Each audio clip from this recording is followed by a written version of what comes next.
Hello, welcome to You Are My Boro. Myself, Dom Shaw, and Scott Wilson, both from the Northern Echo. If you're watching on YouTube, then please subscribe, like, and tell your mates. As we always say, if you're listening on podcasts, then leave a rating and review as well. A losing start for Boro on Saturday at home to Millwall, 1-0. Scott, you were there. We're going to have a chat looking back on that game today. We'll have a brief look ahead to the Huddersfield Carabao Cup tie on Tuesday night. We're recording this on Tuesday morning. And we'll also have a general chinwag about transfers. What else at this stage of the year? First things first, Scott, that Millwall game. You thought you were being the negative one when you predicted a score draw. I fancied a Boro win. As it turns out, we were both wrong. Damaging punch, a home defeat. The dust settled now. We're a few days on. What are your thoughts looking back? So I think my thoughts are that we're at this strange stage of the season where we're kind of making judgments on where Boro are at the minute, knowing in the back of our mind that hopefully and almost certainly they'll be in a different place come the end of September. So, the end of August, start September. So I think that's kind of where I'm at with it. It was a disappointing game. I thought Boro were poor. I thought they deserved to get beat. And for all that it was a goal and Millwall didn't create loads of chances. I thought threatening team all afternoon.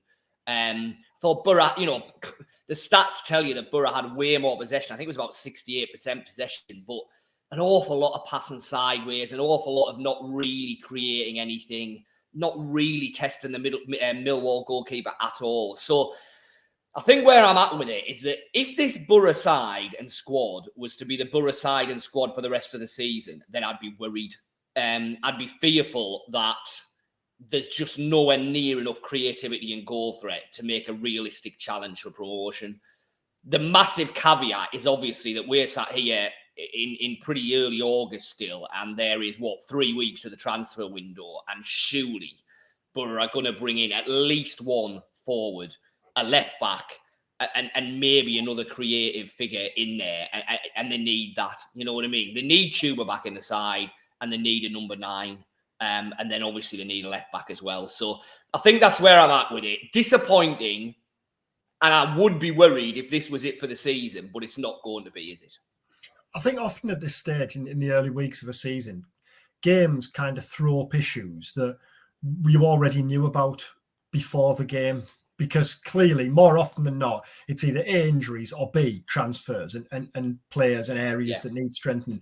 Did Saturday tell us anything about Boro that we didn't already know? No, I don't think it did really. I think we've known all summer that the Cameron Archer hole is a massive one to fill, and it still is. And I think we've known through pre-season that Morgan Rogers probably wasn't going to be the long-term answer as a number 9. Now, again, it feels a little bit harsh judging a young lad on one competitive game, but it kind of followed the pattern of his appearances in pre-season, which is that he's a really willing runner. He makes good runs. He links play well, but he just doesn't really look a threat in the 18-yard box, and that's what Boro needs. So it told us that without Chuba in the number 10 role, they're nowhere near as fluid or creative as they were last season. Again, Matt Crooks, he tried his heart out, bless him. He gave everything, but he just doesn't have that vision or that kind of incisiveness breaking into the box that Chuba has. That was clearly missing. So, we saw how important Chuba Akpom is to this team, but again, we knew that. And then again, we probably saw that there's still a big hole there at left back because again, Hayden Coulson didn't do an awful lot wrong, to be fair to him, but attacking wise, he offers nothing like what Ryan Giles offered last season. And you'd potentially, still worry about just how solid he is defensively against a winger who really got at him. So no, I think the gaps that are there are the gaps that we've known are there all summer and that as of yet still haven't been addressed. We talked briefly about this last week, didn't we? But Coulson's difficulty is he's being judged against the high standards, the incredibly high standards of Giles last season. So like you say, when you come away, what might ordinarily be a pretty solid left-back performance, Yeah, because of the way we got used to seeing Boro play and the way we got used to seeing Giles play last year, you're almost left wanting a bit more, aren't you? And that's going to be a challenge, not just for Coulson, but for whoever comes in at left back. Yes, absolutely. And I think the problem for Boro is that wouldn't be as much of an issue if you had a real rampage and attacking right back. Because you kind of saw that balance last season, didn't you? You had Giles bombing on and creating Just switched them this year. You had Smith as the solid fullback who could tuck inside if needs be. Now, if Coulson was playing that role, maybe. But the problem is exacerbated by the fact that at the minute you've got Paddy McNair there, who can get forward and will deliver a ball into the box, but isn't an overlapping fullback in the style of a Giles, is he? And Tommy Smith, when he gets back, he's not either. So you'd worry for Boro creatively if both of their fullbacks were, in quotation marks, defensive-orientated fullbacks, or at least, and I'm not really saying Coulson is that, because he does like to get forward, but I just don't think his kind of delivery or his effectiveness at the minute is anywhere near what Giles was giving Boro last season. And if you don't have that on either flank, then I think that's a concern. And we talked at length, didn't we, last week about the injury situation. And Carrick, being Carrick, really caught us out again, because never would we have predicted that Akpom and Coburn were on the bench, and yet by the sounds of it, they were on the bench without the plan ever being to bring them on. Obviously, Johnny Howson came on, but you asked afterwards, didn't you, about why they were on the bench, really, if they weren't used, and Carrick said it was because he wanted them as part of the squad again. Do you get the thinking there? I do, actually. Yeah, I've seen a few fans be a bit critical of that. But, if you've only got 5 subs on the bench, it's a different argument. But obviously in the EFL now, there's 9 subs. So you can quite easily have 2 on there that you're not really going to use. And given that they've missed the whole of pre-season, I think there probably was a value just to have Akpom and Coburn on the bench, warming up with the rest of the squad, back in amongst it. Howson obviously was slightly different. He trained a little bit more and was able to come on for 10 minutes or so towards the end. But yeah, I don't have a problem with Carrick putting them on the bench, knowing he wasn't going to use them when he's got 7 other subs he can use anyway. And like I say, I think there probably was a degree of value in getting them back integrated. As I say, getting them involved in the warm-ups, all of that kind of stuff, with a view to, potentially using them a bit on Tuesday night, although we'll see what happens there. But then hopefully, at the very least, being in a position where you can bring them on from the bench on Saturday at Coventry. Yeah, and clearly this didn't turn out to be the case, but there's also the kind of twofold elements of seeing Akpom on the bench gives the crowd a lift before the game.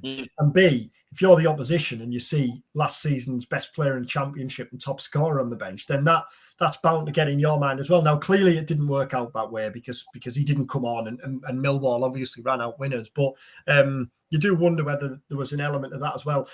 You touched on it there. Do you think there's any chance of Akpom and Coburn starting at Huddersfield? Howson, you could make a case for it, a strong case, couldn't you, after he came on? Yeah. Does it still feel a bit early for Akpom and Coburn? I suspect Howson will start on Tuesday, or at the very least be on the bench to come on for a fair bit more than he came on the weekend. I'm not sure what you gain by playing Tuber in that game. I think he's probably, by all accounts, he either hasn't trained at all or has just done a couple of very light sessions. So I think if that's the case, then maybe you have him on the bench and bring him on for 10 minutes just to integrate him like that. Coburn, maybe you take a little bit of more of a push with. Maybe you look at Coburn and think, well, do you know what? We maybe can not risk it so much, but push it a little bit further with him, because he's not as valuable. He's probably not going to start on Saturday, even if he was ready anyway, whereas Tuber clearly would. So I think if you push me now, I think if you said if one of those was more likely to get more minutes than the other, I'd say probably Coburn. But obviously Howson, you would imagine, will get the most out of the 3 and could start. You often see, don't you, managers at this time of the year, especially on the back of a defeat, talking about how, well, it kind of highlighted what we need. We know where we're short. We know where we're light. Chris Wilder did it last year, didn't he? Or was doing it at the start last season and even the very end of the season previous. Carrick did nothing of the sort on Saturday. No, and that's interesting, I think. And there's a few different layers to that, isn't there? I mean, I think we've seen enough of Michael Carrick now, and we've dealt enough with Michael Carrick now to know that he's a manager who very, very much wants to protect every player that he's got. He doesn't cut players out.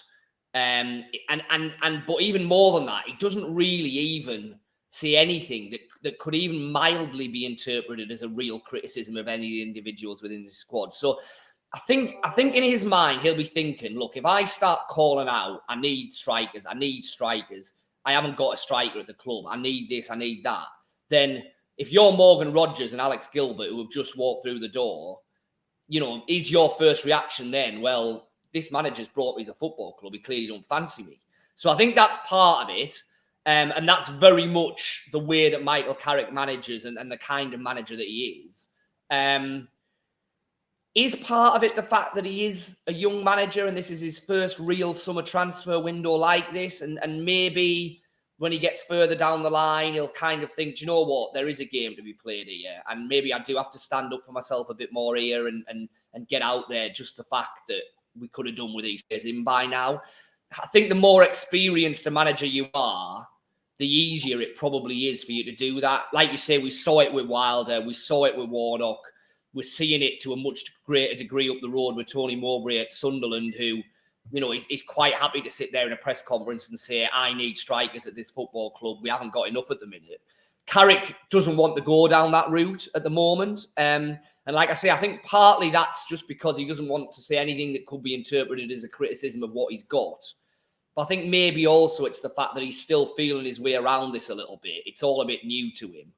And maybe once he gets that bit more experience, he'll be more comfortable, having that kind of conversation. But you're right, at the moment, I mean, he'd be well within his rights to say now, look, we're into the season now.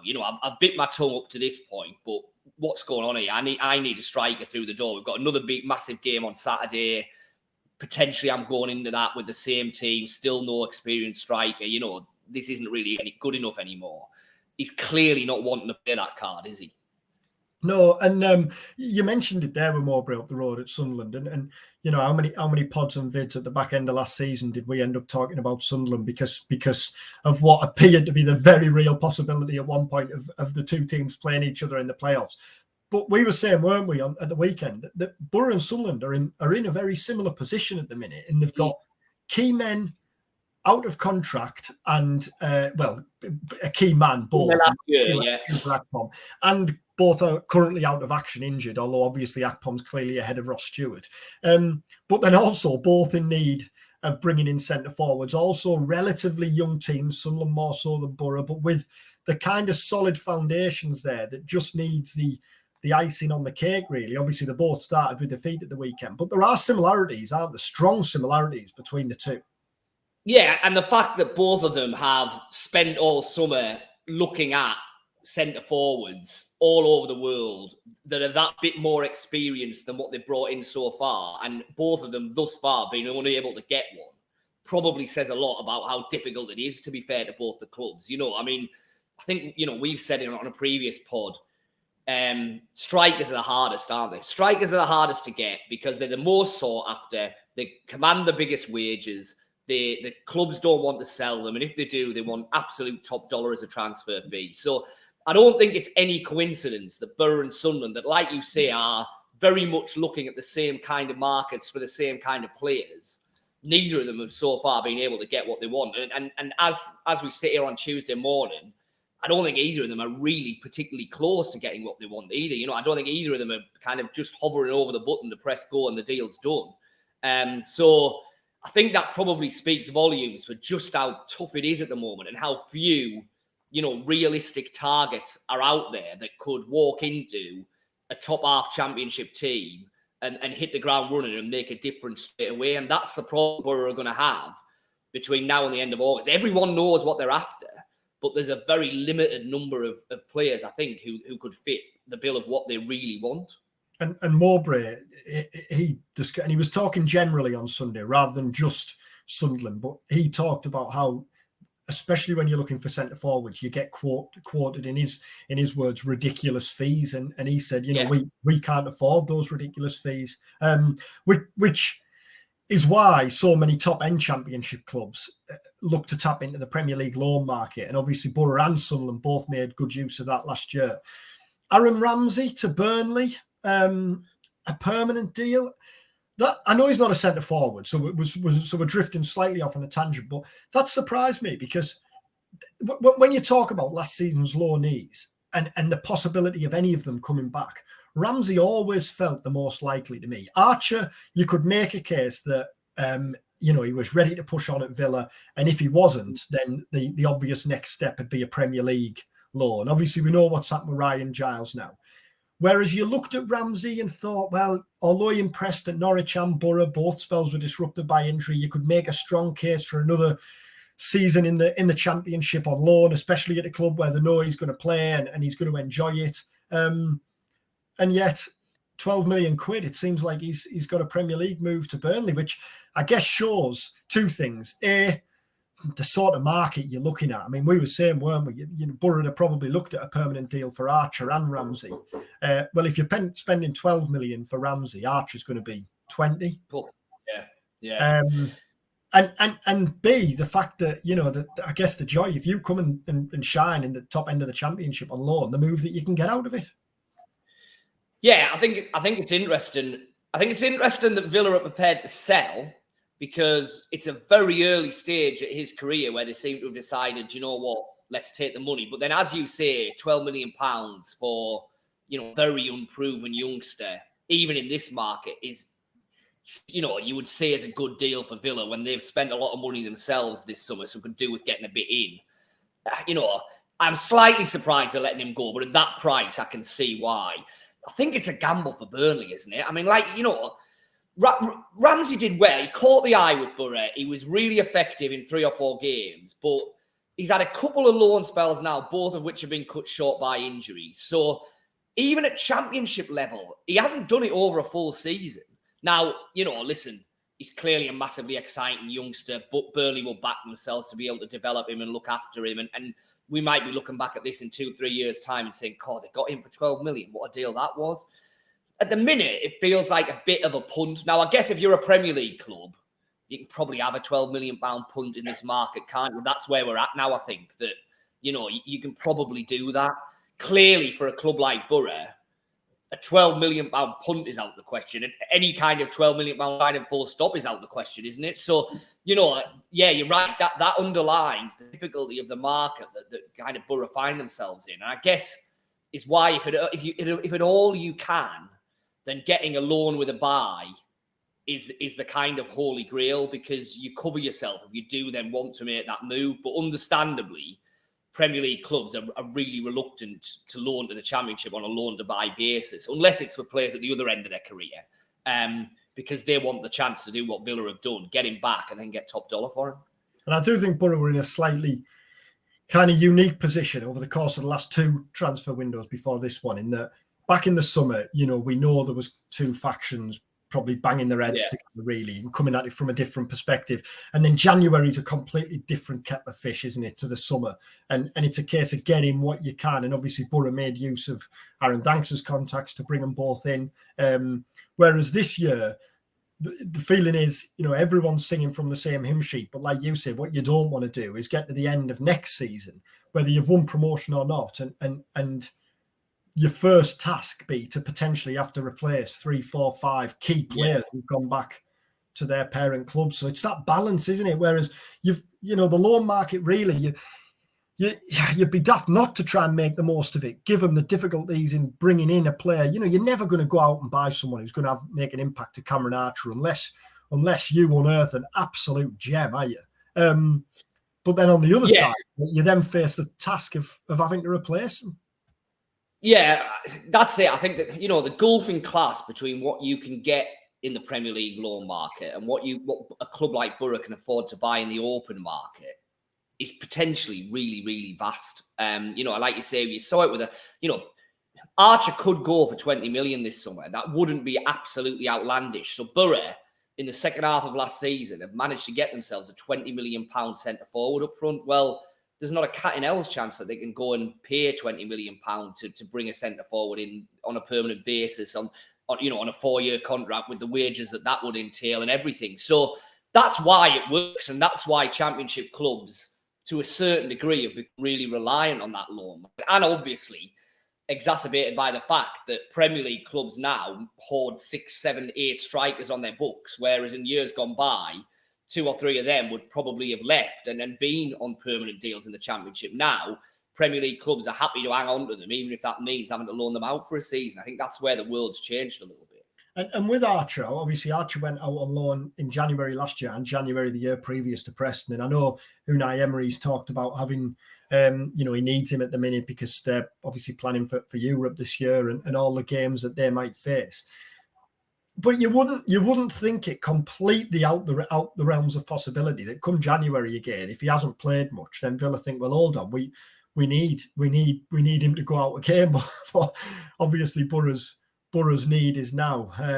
So it'll be interesting to see how that progresses, won't it, over the next couple of weeks. We've got 3 weeks, 3.5 weeks is it till the window? So, but you suspect, as is always the case, it's going to go down to that last week, isn't it? That's not to say Boro won't do any business between then and now, but there's no doubt that there's still going to be work to be done in that last week, especially if the Premier League loan market is something that they're going to be looking at. Yeah, it is. And obviously, the kind of elephant in the room with all of this is that I suspect Boro are going to be heading into that last week, still not absolutely entirely certain what might happen with Chuba, because the noises out of Sheffield United are, gathering pace, should we say. They've obviously sold and die. By all accounts, there's a little bit of discussion going on between who the management team want maybe and who upstairs want, which, as we've heard time and time again at the club that we've talked about here. But it certainly sounds like Akpom is one of the players who they are very seriously considering as a potential placement for Unai. And we've talked all summer about Chuba and his contract and what will Boro do and what are Boro doing. And obviously the one thing that hasn't actually happened yet is money on the table to focus minds and make Boro make a firm decision on what do they see the long-term future of Chuba Akpom being. I suspect we might get there between now and the end of January, that they will have to make that decision. And obviously that just then brings a whole new layer of complexity to everything else that's going on.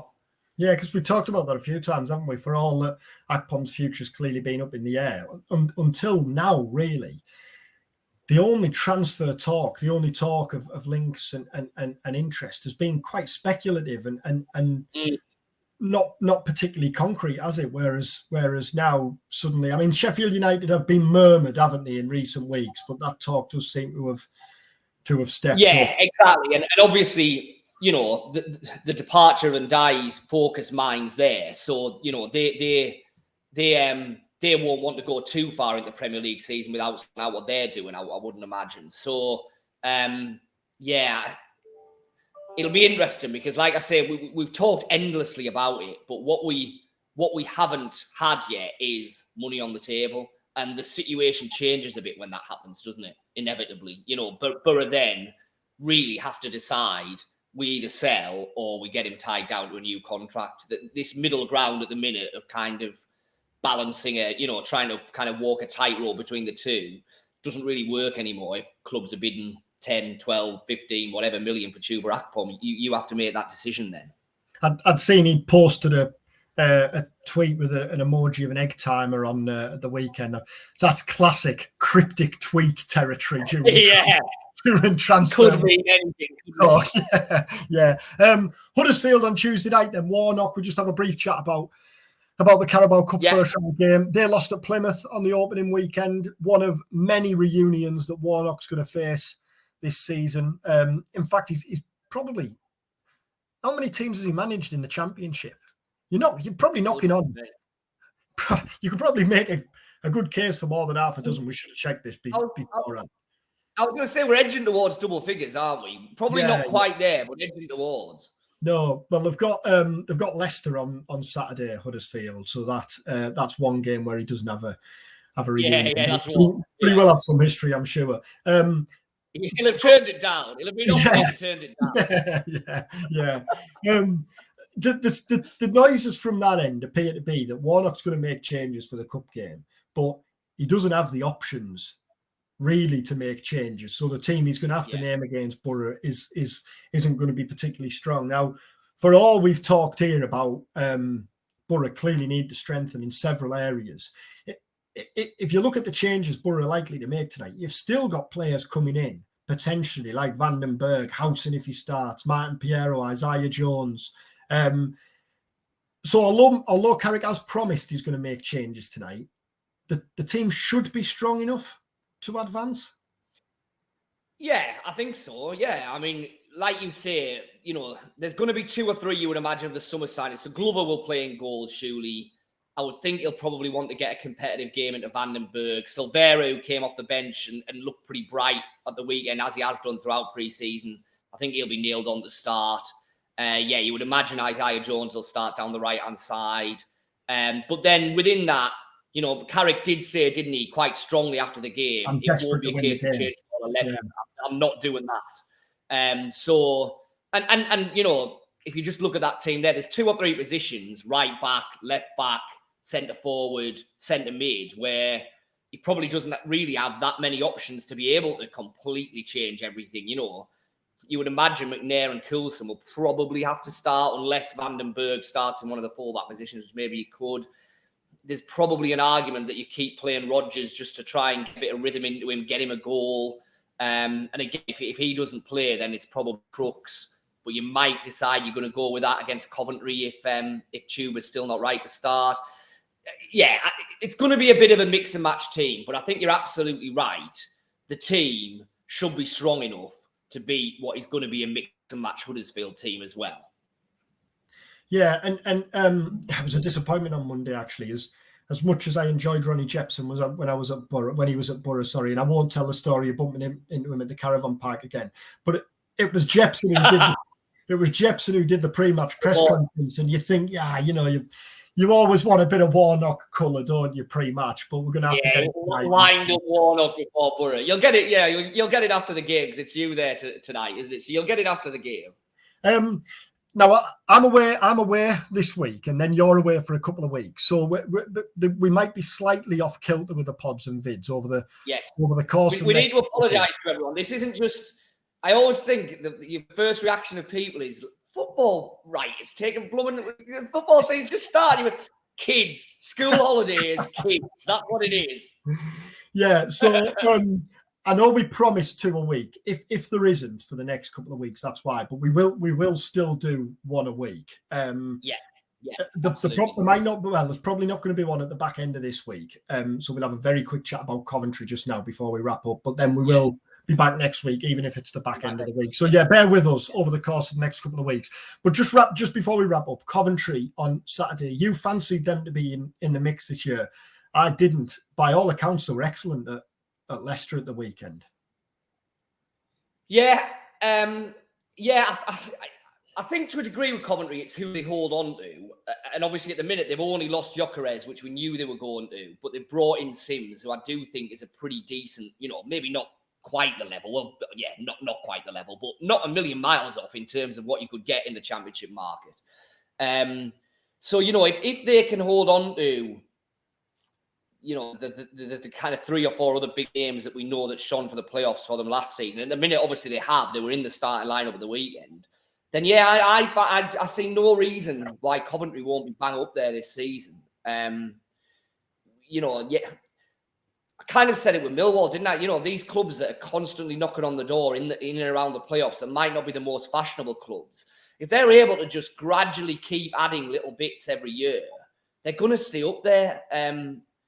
Ahead of some of the flashier names, and I think that's the case with Coventry. I would have them in the top 6 as things stand, with a caveat that, again, they might lose a couple of key men between now and the end of the month, which would really damage them. But if they don't, I'd have them in the top 6, I think, You were saying that you'd said that to Gary Rowett after the game on Saturday. You read God knows how many previews before the Championship, and you don't particularly see anyone tipping Millwall to go up. And yet, if you look at the evidence of the last few years, the wise money is that they're going to be in the mix again.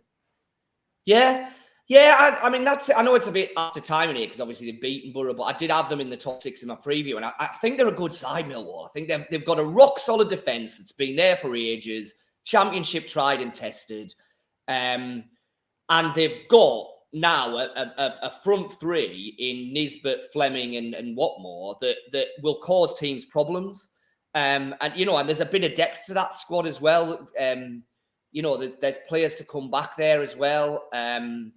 So yeah, I think they'll be up there. It didn't surprise me that they hit the ground running, if you like, at the weekend, because they're just a team. It's a bit like the Luton scenario, isn't it, where they're not fashionable, but they were up there for a couple of seasons and they've improved on what they were last season. So they finished 7th last season. Why shouldn't they finish higher than that this? I think Millwall will be genuine playoff challengers. And just to labour a point, when we talked about the ridiculous fees that teams have been quoted for the Championship, well, you mentioned Coventry there and Ellis Sims. Sims looked good at Sunderland last year, but he played less than half a season, and he goes for £8 million on the back of half a dozen Everton appearances, which kind of shows the market that Boro are shopping in. But we'll see how things play out, striker-wise, transfer-wise, over the next few weeks. Stick with us, like I say. If we're maybe a little bit inconsistent with these in the next couple of weeks, it's just because we kind of miss each other. But there will be pods and videos dropping every week. So as I said at the start, if you're watching on YouTube, then make sure you like and subscribe. Leave us a comment if you want to have a chat. And if you're listening on podcasts, then if you could rate and review as well. Thanks for watching. Thanks for listening.